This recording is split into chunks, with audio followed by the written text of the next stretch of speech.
बिहारी थाना जालसियाल पुलिस के एसएचओ मजहर फरीद गोंदल का नफरी के हमरा मेहंदी की तकरीब में छापा। फौश मुजरा डांस करने वाली 4 डांसर लड़कियां गिरफ्तार कर ली, जबकि 11 मंचले भी गिरफ्तार कर लिए गए और 5 फरार हो गए।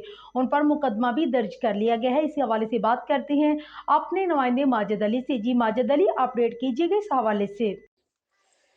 जी बिल्कुल, थाना जालसेल पुलिस को मुखबिर ने इतला दी कि चक नंबर 52 केबी में एक मेहंदी की तकरीब में लाउड स्पीकर की खिलाफवर्जी और फैश मुजरा हो रहा है, जिस पर एसएचओ थाना जालसेल मदर फरीद गोंदल ने टीम के हमरा छापा मारकर मौके से फैश किस्म के गाने पर फैश डांसर करने वाली 4 डांसर नाइला बीबी हुमैरा, मरियम अख्तर, अरीबा और 11 मंचलों मोहम्मद आसिफ, बिलाल मोहम्मद, इरफान मोहम्मद, फियाज मोहम्मद, फैसल मोहम्मद, नुमान गुलाम, फरीद सफदर हुसैन, अजहर हुसैन, मोहम्मद अमजद, मुमताज हुसैन को मौके पर गिरफ्तार कर लिया, जबकि 5 मंचले मोहम्मद कामरान, असद सिद्दीक, वसीम सिद्दीक, उमैर सिद्दीक, मोहम्मद सिद्दीक जो मौके से फरार हो गए। पुलिस ने कानूनी कार्रवाई करते हुए 9 अदद मोटरसाइकिल्स और साउंड सिस्टम को कब्जे में लेकर मुकदमा दर्ज कर लिया। इस मौके पर एसएचओ मदर फरीद गोंदल का कहना था कि मेहंदी की तकरीब में फैश किस्म का मुजरा और लाउड स्पीकर की खिलाफ वर्दी किसी सूरत बर्दाश्त नहीं की जाएगी। ऐसे नासिर के खिलाफ सख्त कार्रवाई अमल में लाई जाएगी। जी बहुत शुक्रिया माजिद अली, हमें तफसीलात से आगाह करने का।